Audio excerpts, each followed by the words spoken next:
spent time with Chris, and it was like, well, here's the still, and there's stuff in there, and there's where you turn it on. I've got classes. I'll see you in 4 hours.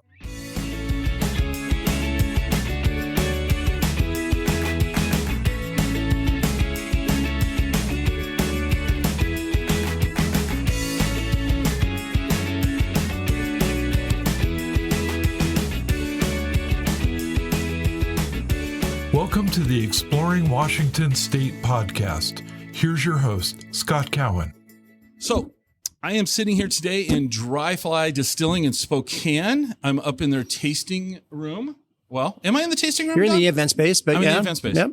I'm with Don Poffenroth. He told me to sound it out, but I butchered it. But Don is the founder of Dryfly Distilling. Don, thanks for making this happen. No, my pleasure. Why don't you tell us about Dryfly first? Dryfly started in the entire process started in 2006. We really started producing in 2007. And at that time, we're the 20th or 21st small distillery in the U.S. So It was an incredibly small industry back then. Everybody knew everybody. We all talked on the phone because we were all fighting the same battles. And really, the distilling part of that came out of a simple conversation when I was searching for something to do kind of post my primary career and decided that being in the alcohol industry sounded like fun, being an avid consumer. And originally, honestly looked at beer. And this was, in 2006 when everyone was saying, no, craft beer has grown all it will grow, which was the stupidest statement ever. In hindsight. But I was able to get connected with Nick Haas from Christian Carl. And Christian Carl is the oldest continuous still manufacturer in the world. They make arguably the best equipment that's made in the world. Okay. So that connection kind of started putting the dots together that this arena of small distilling even existed and was allowed by U.S. law and all those other kinds of things. So that was really the primary start. Spent some time in Michigan with Chris Bergeland, who at that time was the godfather of small distilling in this country. Unfortunately, Chris passed a few years ago, but he was a chemical engineering dean at Michigan State and was given kind of the task of helping fruit farmers at that time figure out what to do with cull fruit, and distillation was the answer. So Chris was very well connected with the folks at Carl, and that gave me a place to go play on a still. Like I can remember the first time I spent time with Chris, and it was like, well, here's the still, and there's stuff in there, and there's where you turn it on. I've got classes. I'll see you in 4 hours. So it was a trial by fire for sure. But So I got to ask, that first batch. Yeah. Here or there? There. That first day. I turned things on and luckily had done a little bit of reading. I'm not so sure that we didn't dump it down the drain when it was done. But, okay. I made the still work. So you made the still work? Yeah. Okay. Maybe not effectively, but I probably got better at it as I went on. I would hope you got better. But I really didn't spend any time distilling, from a manufacturing standpoint or on any scale until we literally put the equipment in here. And so what we relied upon was that we had the raw material source. Any raw material we use in this facility is grown within 30 miles of here. So we're hyper agricultural. So that's super important to us. We're farmer direct. There's no middleman in that equation, and we deal with the farmers directly. And that just allows us to really narrow down what we want and don't want. In our primary farm, we've used since day one. So a great 15-year relationship. So we had the raw materials we trusted. I came out of the food industry on the marketing side. So we had, at least in our mind, the ability to take a product to market and figure out how that side of the equation worked. We were missing the middle gap, which is how do you connect those two dots? And we just relied on Christian Carl, the oldest company in that business. So at 170 years old, if they haven't figured it out, no one has. So they helped you connect those dots. They did. I mean, they created a set of equipment. I often refer to it as distilling for dummies, right? So we dumbed it down and made it as simple as possible. Okay. Our first set of equipment was incredibly flexible. It had the ability to do whatever we wanted it to do.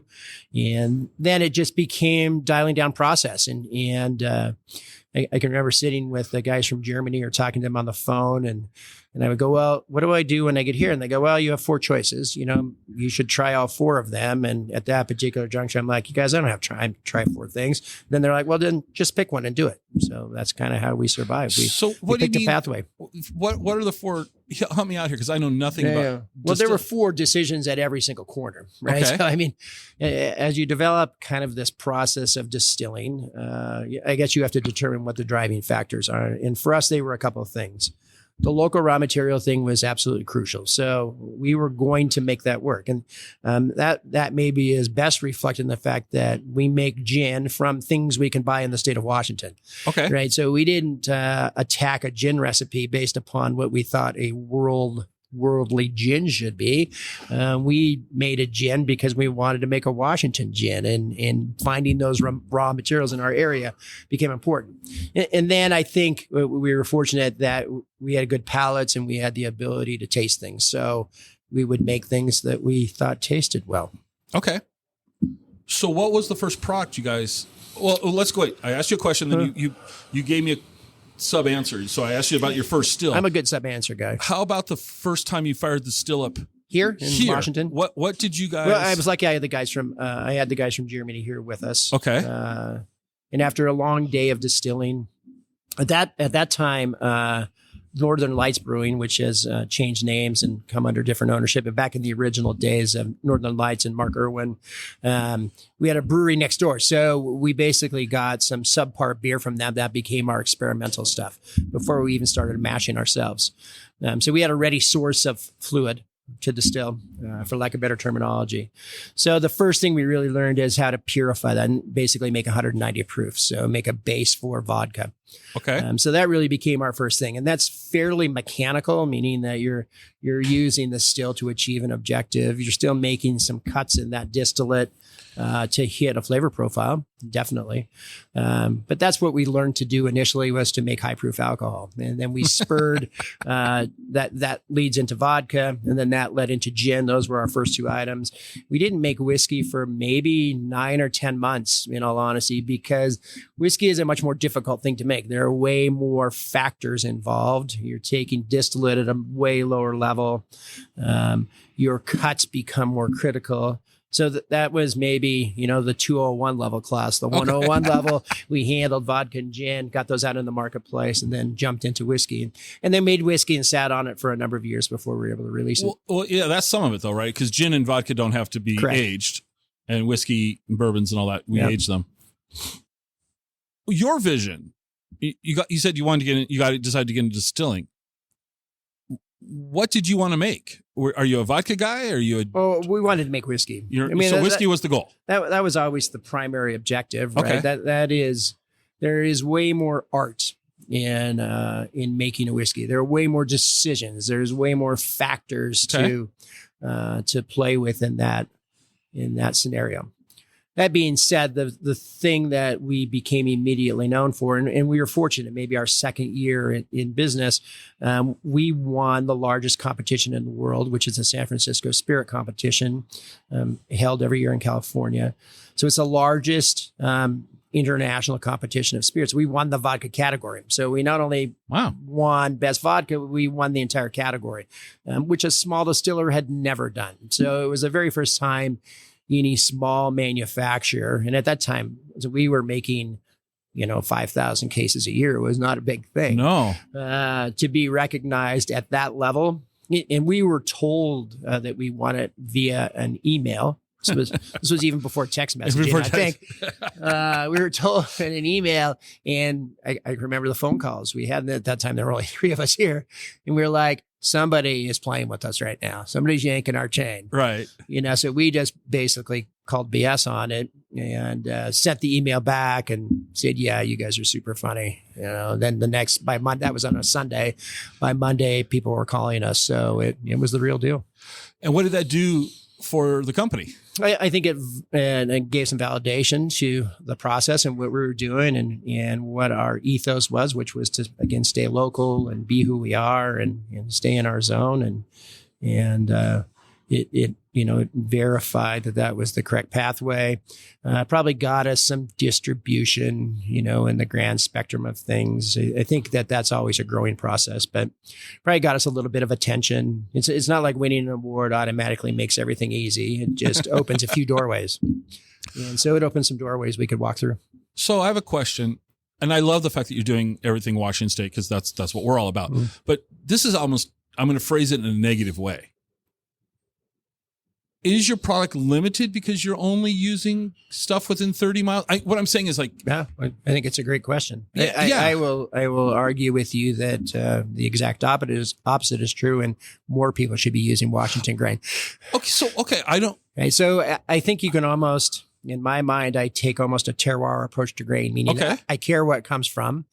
And we learned this early in our life. When we first originally bought grain, we bought from a grain co-op. So the grain that we would get, although it was a single variety and maybe even a single seed variety, although I don't think it was that specific, would change. And what I learned in spending time with that co-op and going to their meetings and speaking to the farmers is that I needed to buy from a single farmer, right? Okay. And I took the variance out of having grain that came from multiple pieces of property, different moisture contents, different protein contents. So batch to batch, there were some inconsistencies that were difficult to wrangle. By going to one farmer, telling him what I needed, and he could make decisions when he was harvesting then to put specific grain in a specific silo for me. And it kept us way more consistent. That's okay. So that's really kind of fascinating, because what I'm not, and not that I'm aware of much in the world, but I'm not aware that Washington has a reputation for wheat or grain in general. Oh my gosh. I'm a city kid from the west side. So yeah, we grow some of that. In soft white winter wheat, we are a world leader. Okay. And soft white winter wheat is a small amount is used in bread. It's used in things like angel food cake and pastries, in making great vodka. Amongst other things. But I mean, the variety of grain that we use is Madsen. It was developed at WSU in the 1940s, if I'm not mistaken. That seed variety still exists. That's very uncommon. Usually a seed variety only lasts a certain amount of time, becomes susceptible to some kind of thing environmentally, and it goes away. But this seed variety is pretty much hung in there for a long time. And it's just because it was developed for the land, on the land. And I think that makes a difference. So then you can call up the farmer, and they're a partner, if you will. Mm-hmm. They're not just a supplier. Oh, yeah. They're a partner. They're part of our family. Right. So you can say whatever technical thing you're asking for, and they can make a business decision, but they know you. Yeah. I probably will say that they make the technical decisions and help lead me. I mean, they know their grain. They have it analyzed. And we were faced with a really good example of that this year. The 2021 crop, from a distilling perspective, was horrible. Why is that? Meaning we didn't have a lot of rain. It was super dry. It was a hot year. That made a smaller grain kernel. Bushel yields were down. Protein levels were up. And protein for us is the opposite end of the equation. We want the wheat to have more starch content because we can convert the starch to sugar and therefore make alcohol. So a bunch of protein is not kind to our system. Okay. So we're not buying any 2021 grain. So we had enough 2020 grain we siloed with the help of our farmer to hold on to enough volume to get us through. So we'll pop back in the market in 2022. So just to help me wrap my brain around this, how many bushels of grain are we talking about here? We use about 1 million pounds of grain a year. 1 million? Yeah, it sounds like a lot. It's not. Oh, it does sound like a lot. Yeah. Just sounds like a big number, but I mean, it is for our particular farmer, it might be 12% of his wheat crop that we're buying. So maybe it's consequential to him, mainly because I not only am paying him for the grain, so I let him float on market price. So if the wheat price goes up, he gets to take advantage of that with me. But in return, he's siloing on the property. He protects us. So, at the end of the day, I don't argue wheat prices. Okay. So you're not checking the commodity market every day going. I don't need to. Okay. I want the farmer to be successful. I want his family farm, which is now 116 years old, to be here 100 years from now. Okay. So 1 million pounds of wheat. From the outside looking in, that sounds like a lot. That sounds like a lot. To you, you're like, okay, yeah, big deal. It's nothing. But it does sound like a lot. All right. Because I love this whole So, well, I'm going to come back to something you said about gin based on Washington products. What does that look like? I am not so when we started that process, right? So, and I will throw in caveat on there. We would love to buy juniper berries in the state of Washington, and there are juniper berries that grow wildly in the state. There is no one currently that has FDA authorization to pack juniper berries. Right? And we have to have point of origin sourcing on all of the raw materials we use. It's an FDA requirement in case someone makes nuclear juniper berries or something, I guess. So although you and I could go out and pick juniper berries right now and we could theoretically make gin out of them, we can't do that. You can't just pull stuff out of your backyard. Okay. When you're a manufacturer. So our juniper berries currently come from Oregon. Okay, but the rest of the items we pick, so we have coriander, apple, lavender, mint, and hops are all from this state. So what we did is we went to the Washington State Department of Agriculture, sourced a list of things grown in the state of Washington, contacted farmers, had them send us samples, and then worked that way to develop our gin recipe.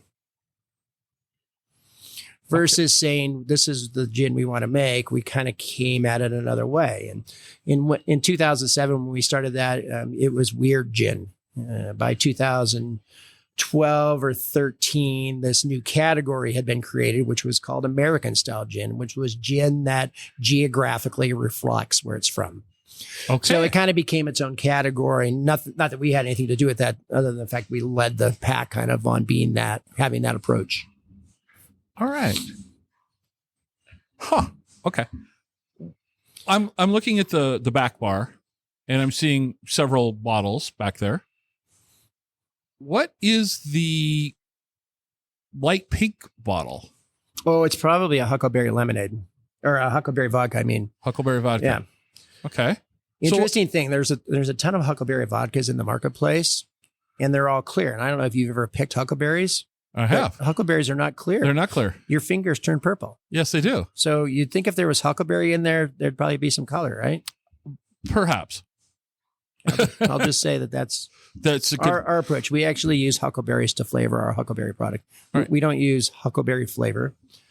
Okay. We were very fortunate early in our career to have, we used to do a lot of distilling classes in here because we were an early adapter and we got approached right away. People coming in and say, well, I want to come distill in your distillery. And we're like, well, listen, we've spent a lot of time and money trying to figure this out. You can do that, but you got to come take a class. And we probably helped 25 or 50 small distilleries across the country get open. Okay. And the theory always was, I call it the rising tide theory, right? Right. Set a standard and hopefully everyone will follow. And in that group, we had someone come from a flavoring house, a big flavoring house. And they were really trying to learn and understand about the distilling industry.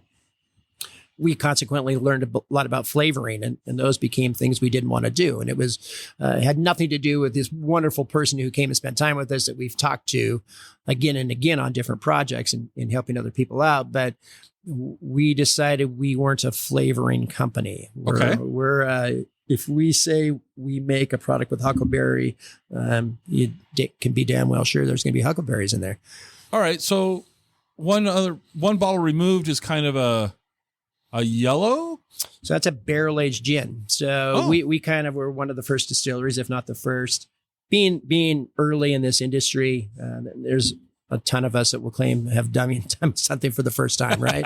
And we have a lot of those that we did as well. And we don't really talk about that a whole lot, but barrel-aged gin, listen, was a complete and total mistake. We had some gin and we weren't ready to bottle it. There was a shortage of bottles, I think, at that particular time. So we threw it in a barrel and we literally forgot about it for multiple years, 2 years, I think. Oh. And then came back and said, well, we had to do something with that, and then pulled it out and said, wow, that's pretty good. We probably should keep making that. So that was I love asking the question, like, I love talking about mistakes. Yep. Like you thought this would be a great idea. So you just kind of just answered one of my questions is you threw it in a barrel. Yeah, we threw it in a barrel. Now we do barrel-aged gin. And from a historical standpoint, half of gin was put in a barrel when gin was originally made. So it was nothing new. Okay. Just no one in this country had done it. Everyone had believed that, the only kind of gin you could sell were these big juniper bomb gins that, everyone makes a martini with, and they want to hear that or feel that, taste it. We have the philosophy that there can be other flavors in the category. It's okay. What type of barrel is the barrel-aged gin? It's one of our own whiskey barrels, so it's second use. It's a second-use whiskey barrel. Yeah. Okay. Yeah, the good thing about gin, there's no criteria on what that barrel has to be, so we could do whatever we wanted to at the end of the day. And how much of the barrel? I mean, I'm looking at that, and it doesn't look like gin. Yeah. So, how much? Or does it look like gin? Well, okay. Let's wrap our head around that. It doesn't look like gin Doesn't look like regular gin. Yeah. And I'm not, like I said, I'm not a gin person. But how much does the barrel impact the flavor of that, in your opinion? I think quite a bit. So we use all American oak barrels, new American oak, and it's really a criteria of American whiskey. So it's not like we have a heck of a lot of choice, to be honest with you. Right.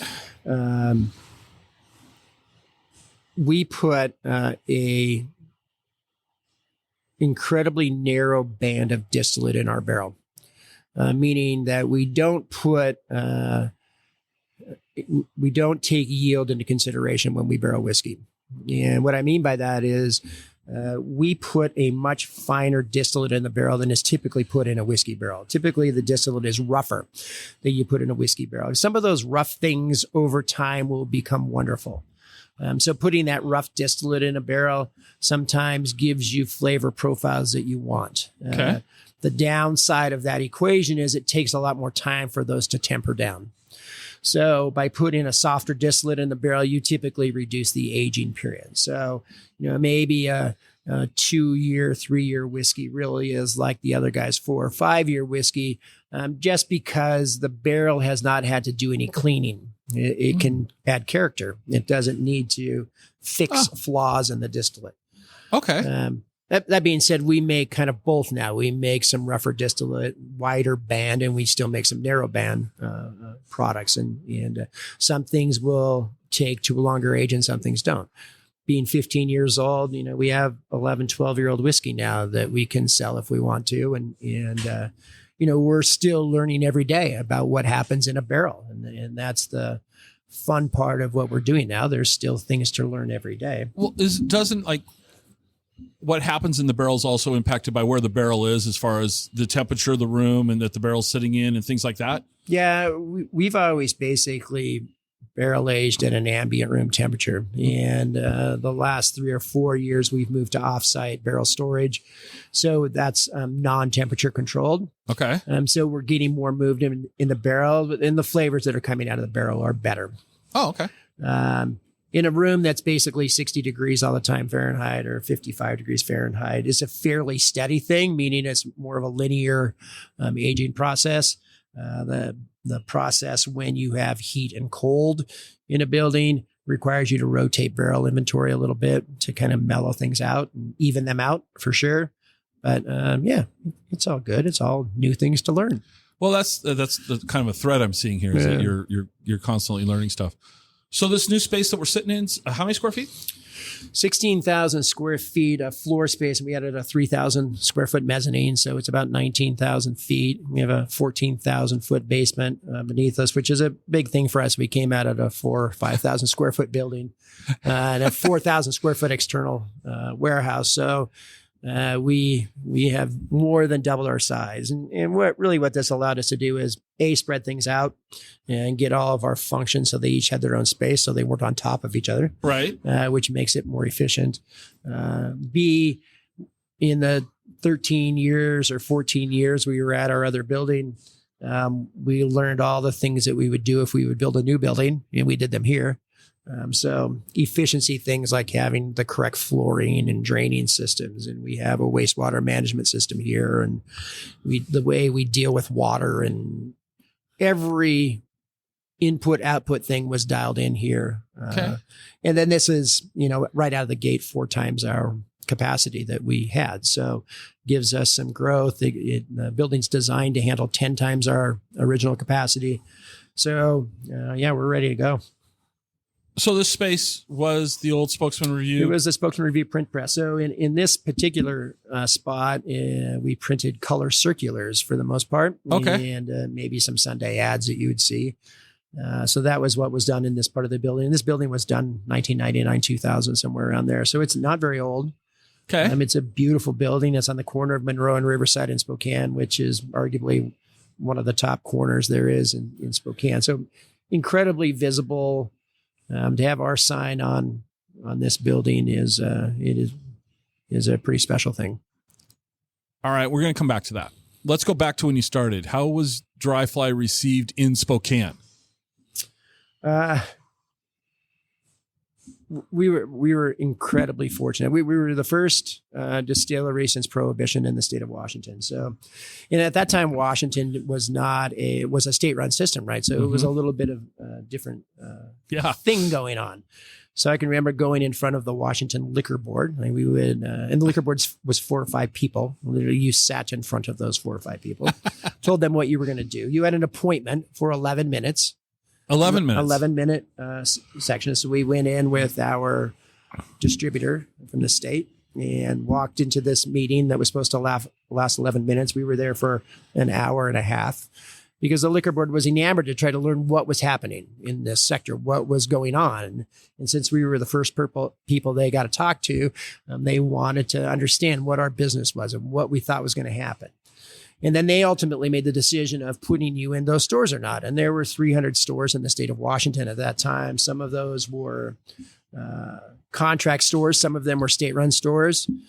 So I think we got into 150 or 160 stores as a result of that thing. So we went from doing our first delivery to the state of Washington, which at that time had this, multi-100,000 square foot robotic automated warehouse. And we delivered 11 cases in the back of my pickup truck to that beautiful warehouse. No, where was this warehouse at? Off of down by where Costco is, kind of here in town. It was in Seattle. In Seattle. Yeah. So you drove your pickup truck from Spokane? Yeah, with either 9 or 11 cases of. That was economically viable. Listen, the state wanted product. We were going to get it there.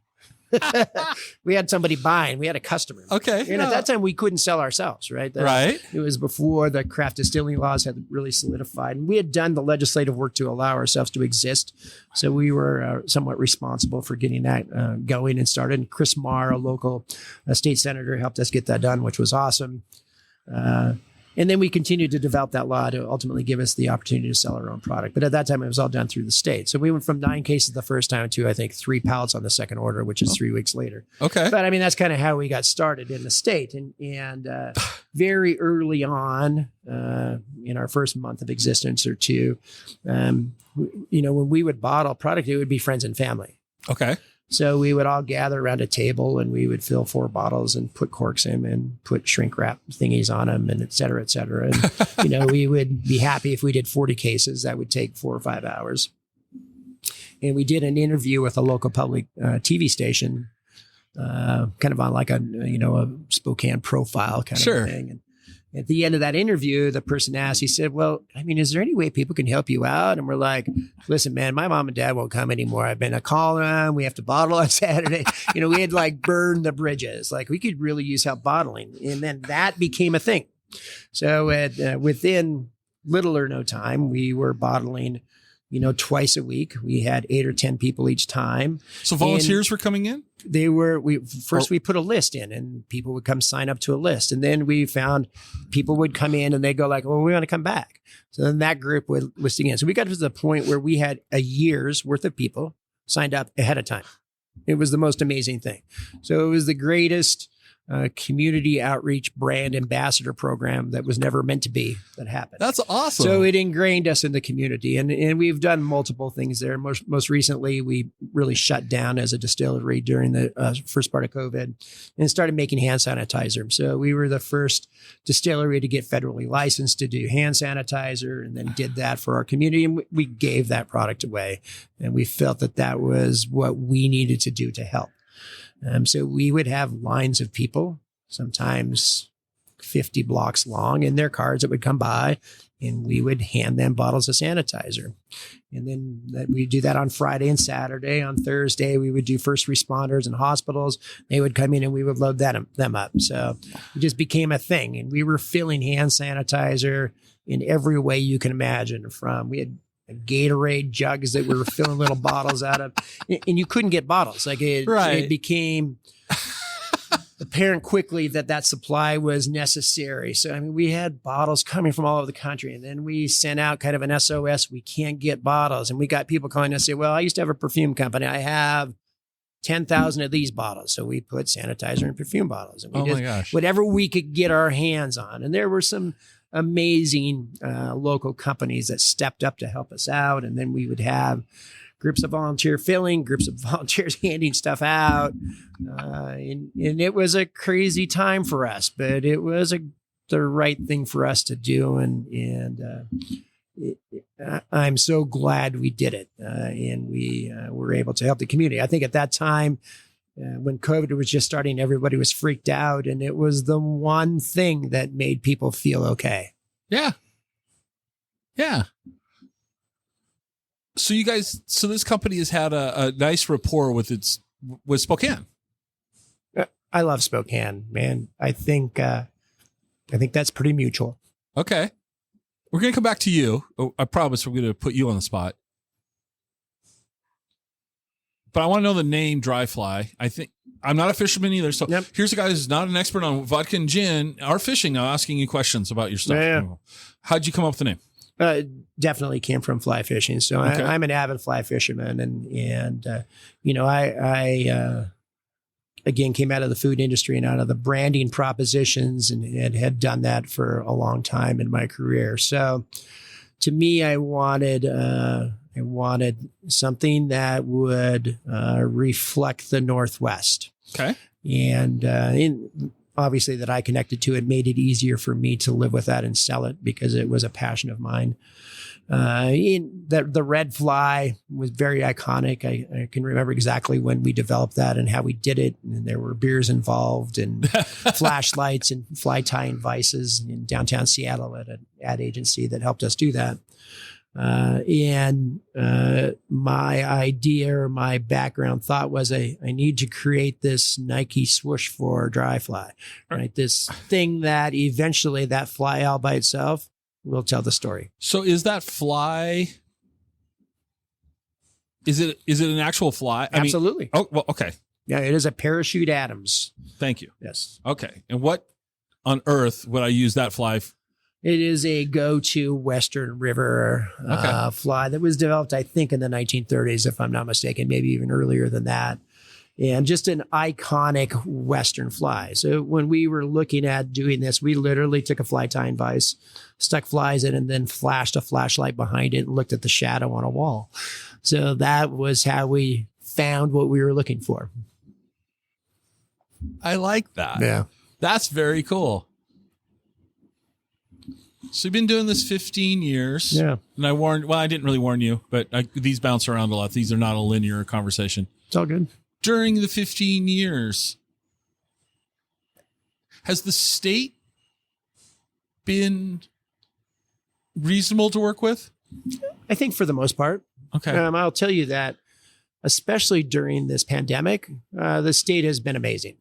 One of the things, just being a casual, consumer of alcohol, I was reading the Seattle Times and I saw that they were allowing to-go cocktails, and I was just like, I couldn't believe it. Yeah.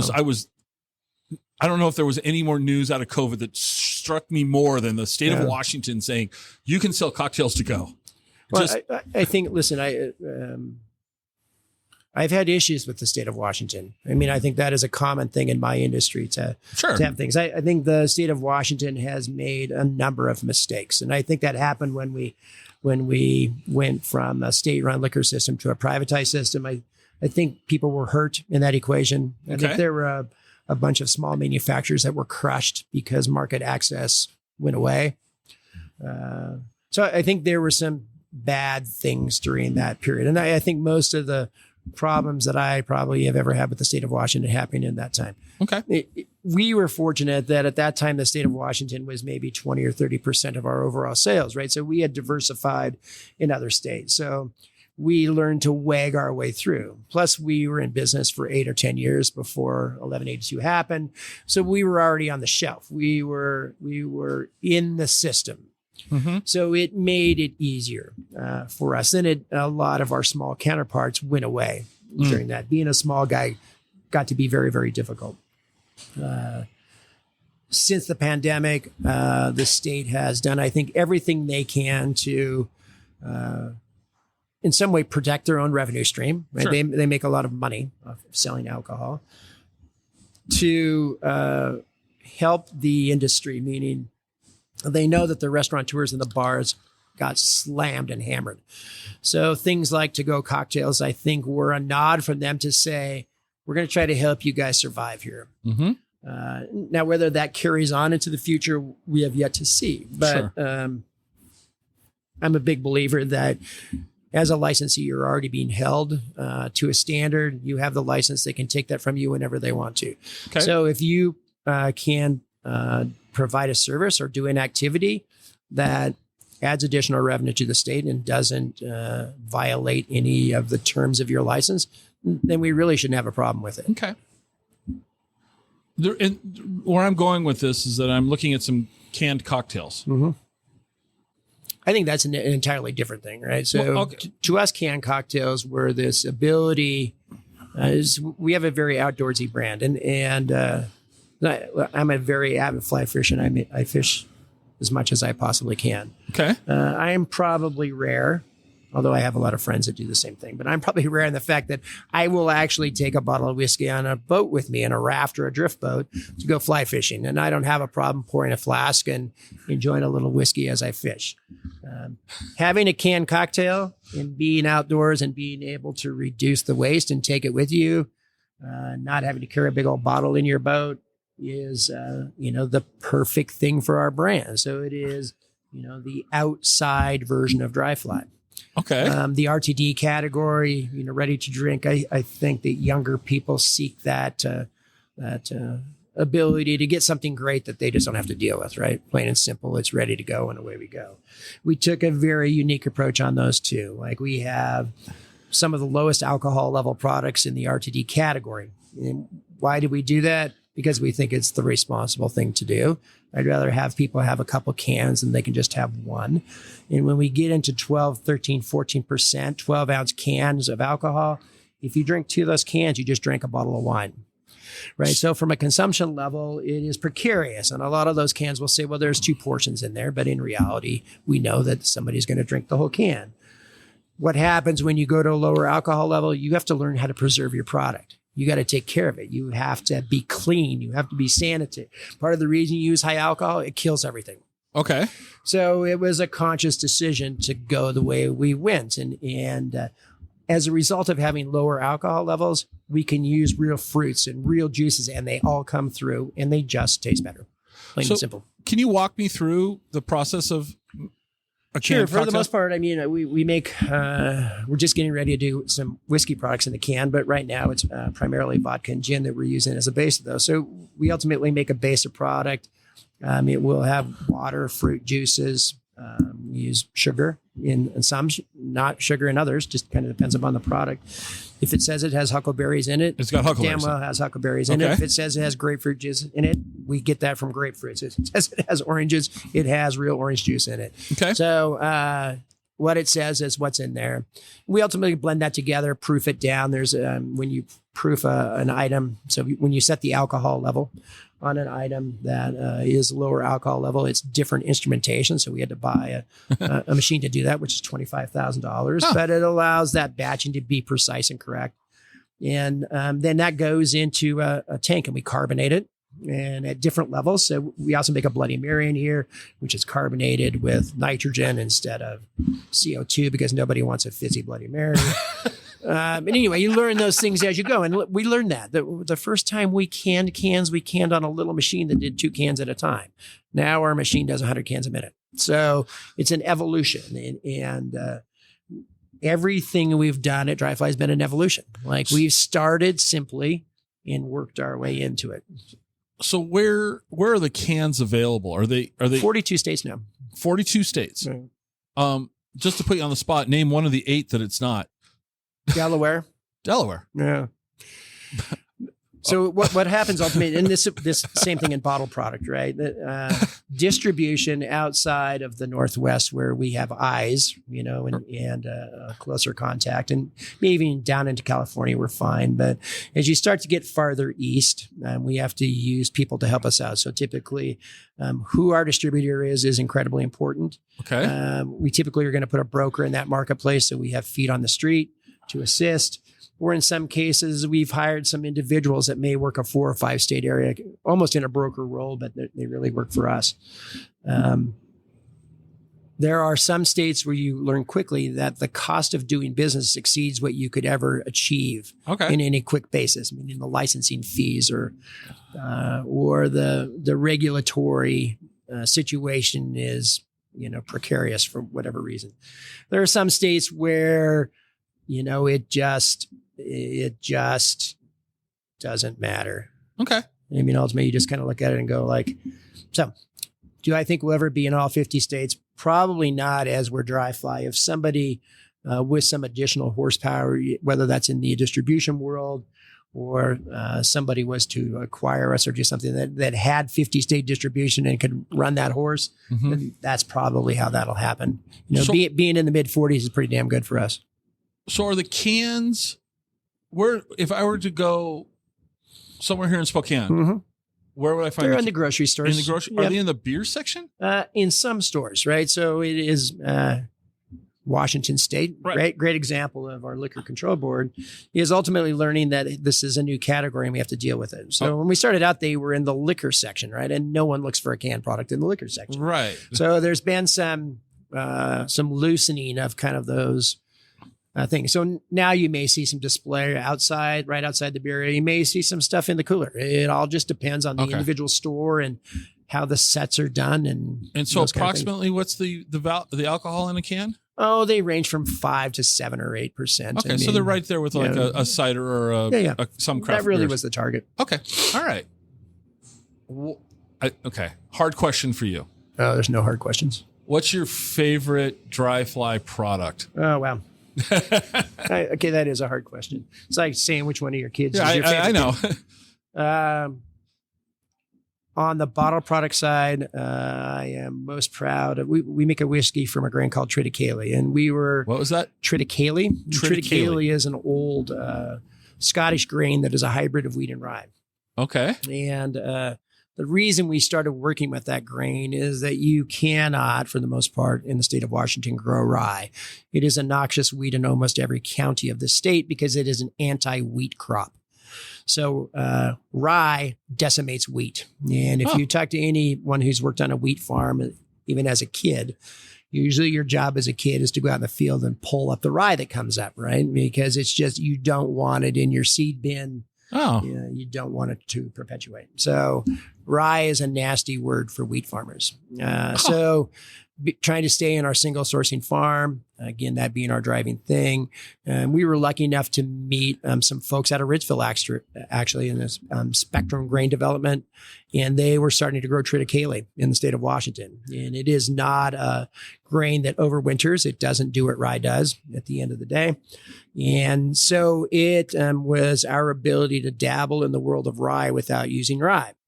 Oh. And so we worked with WSU, grew a number of grain varieties, narrowed it down to one particular seed, and started making triticale whiskey. And we were, we were the first distillery in the world to make 100% triticale whiskey. May still be, I don't know. Okay. And that's you're proud of that one. Yeah, that's something that we did from the ground up. Okay. I had no idea about that rye was See what you learn when you come to Dryfly? Well, that's just all these great things. This whole episode is about me learning and admitting I don't know very much. I learn every day. I'm 15 and I love years this. Into this. This is why I do this show, is I get to talk to interesting people. I learned a lot about multi-million-dollar construction projects, right? And that's something that was outside my... It went flawlessly, right? Nothing... No, never. And I did it in the middle of a pandemic. Yeah, so all sorts of interesting issues nothing there. could go wrong. But we'll skip that. Yeah. I will say that it probably, in hindsight, and I'm not all the way done yet.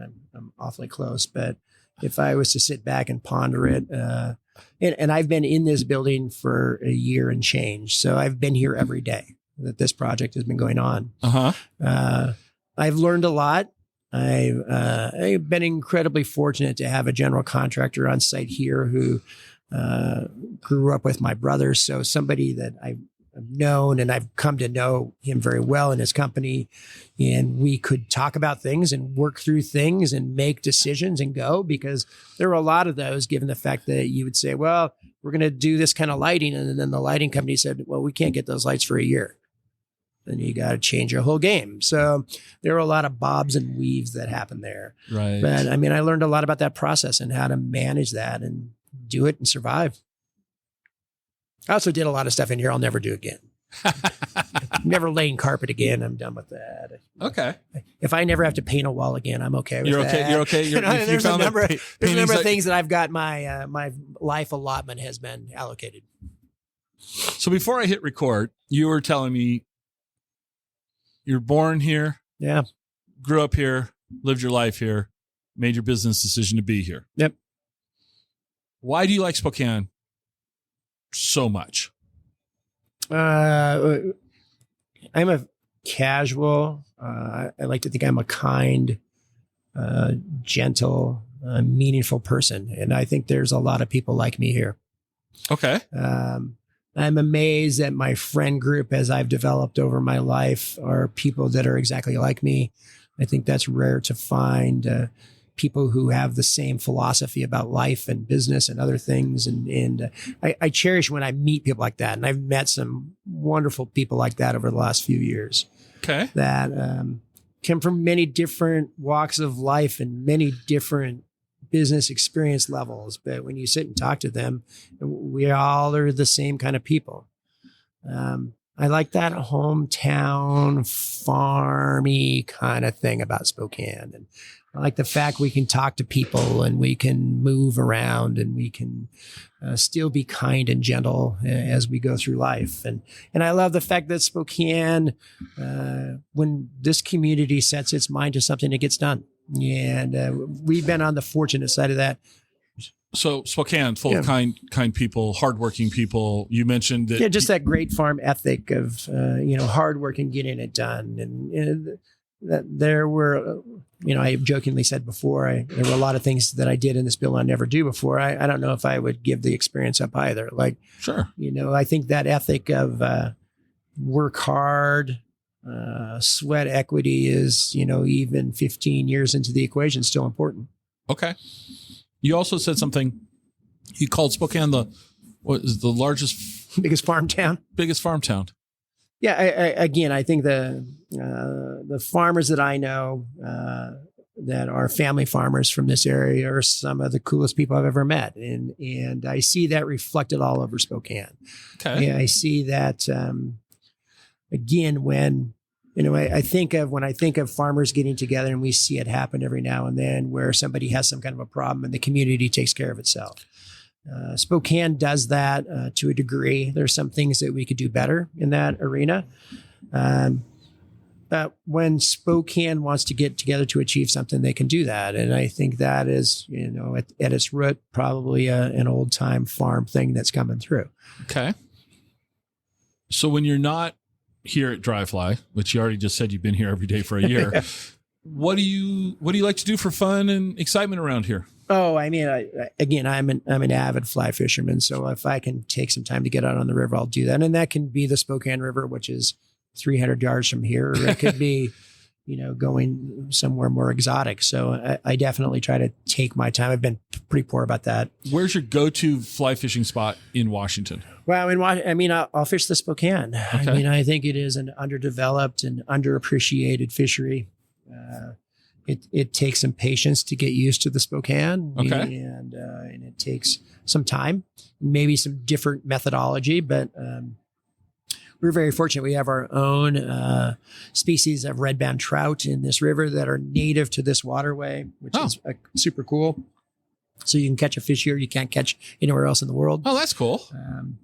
That being said, driving an hour or two doesn't much get in my way. So what's an hour or two from here? I'll go to western Montana and the Clark Fork of the Bitterroot, or I can go into Idaho on the St. Joe or the North Fork of the Coeur d'Alene.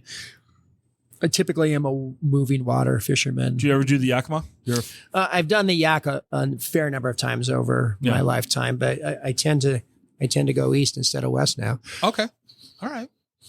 I mountain bike and cycle, although this has been a horrible year for me. I usually do a 1,500 or 2,000 miles a year. Oh. And I restore antique cars. So yeah, I've got plenty of hobbies. That's why I should retire. Antique cars. What was your latest I do project? pre-1915 stuff. So a 1911 Ford that actually is not restored. I bought it. It has never been restored, which is part of the reason why I bought it. So not related to early car guy. Not related to distilling at all. Why?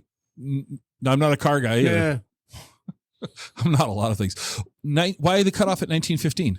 1915 is a cutoff, in car collecting for they call that the brass era, the beginning era of antique cars. And there's a club, the Horseless Carriage Club of America, that is kind of pre-1916. So it really is sort of club driven to a certain degree. Not that I don't like other cars beyond that category.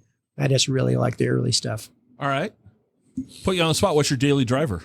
Well, I drive a GMC pickup truck just because I have to haul crap all the time. Okay.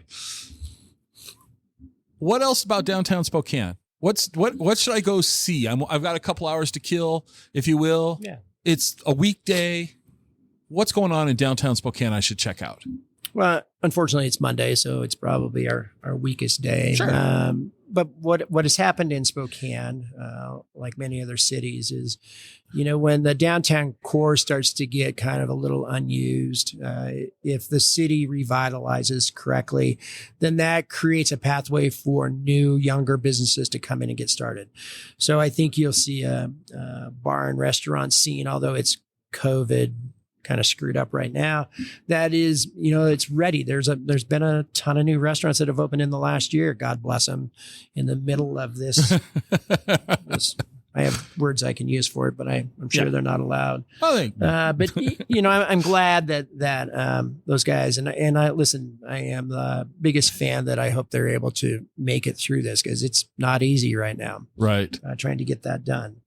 Riverfront Park, which is the middle of our city, is, Spokane's version of Central Park. That was our Expo 74 site. It is a beautiful place, and just a showcase for our city and being able to be outside. And I think if you're wanting to come to Spokane and people who want to move here kind of learn from people who have been here, that the reason you live here is that you can be outside 4 seasons and do 4 different sets of activities, right? So there is, within incredibly short walks, I can take you places in the city and you'll have no idea that we're that close to the city.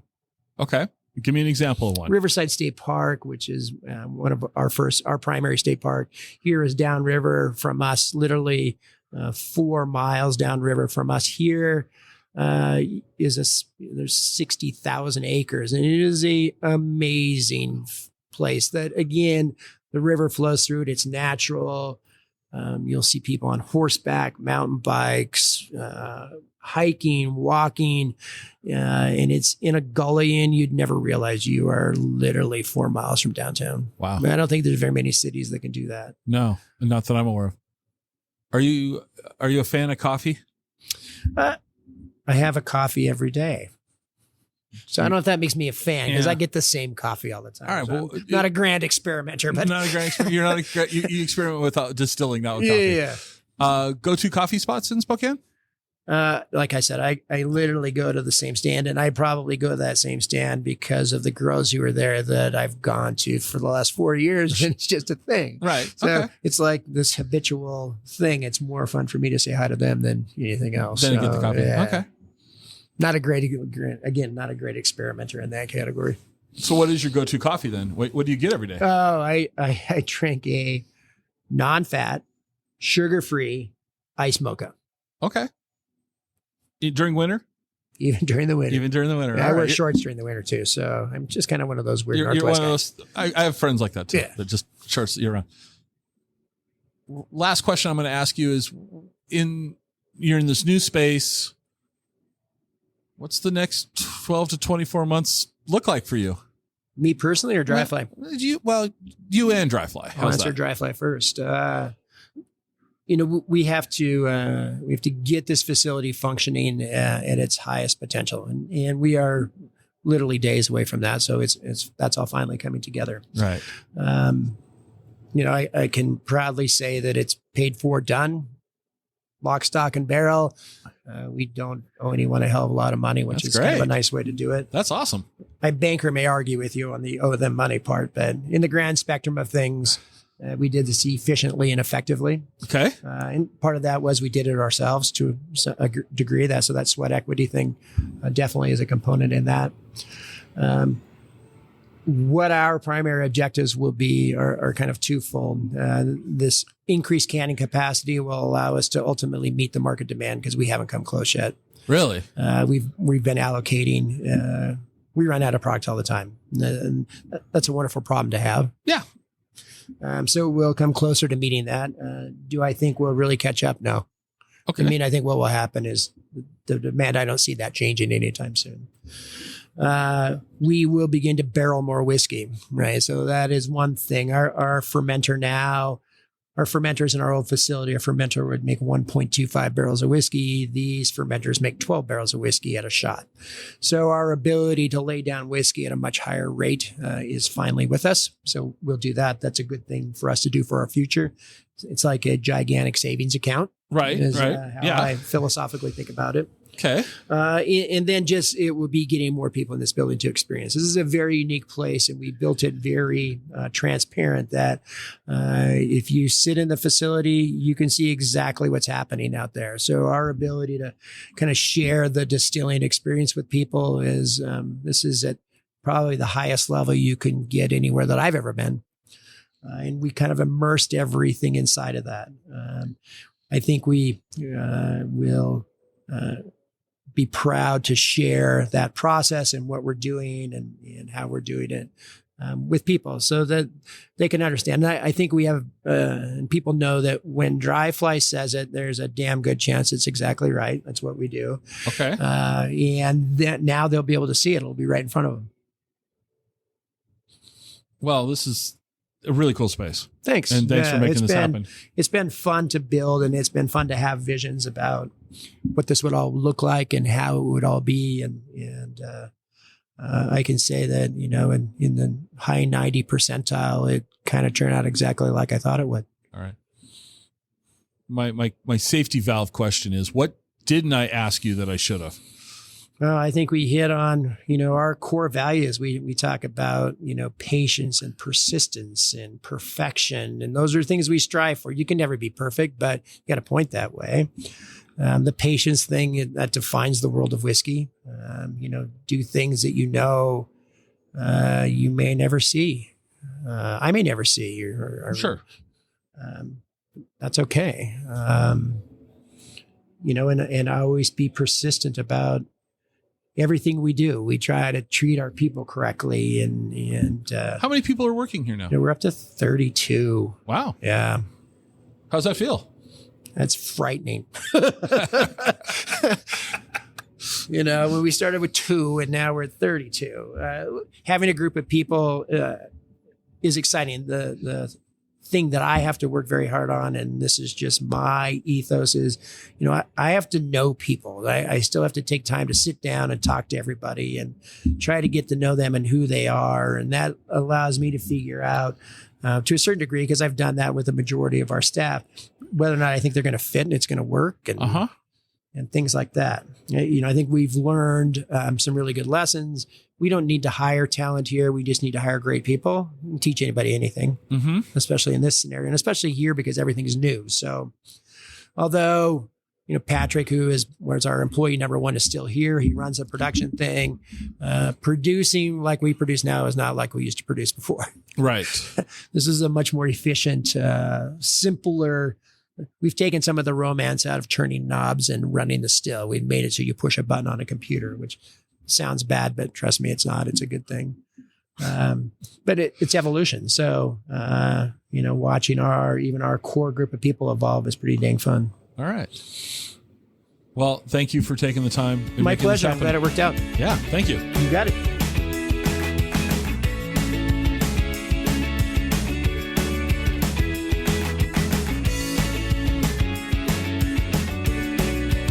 Join us next time for another episode of the Exploring Washington State podcast.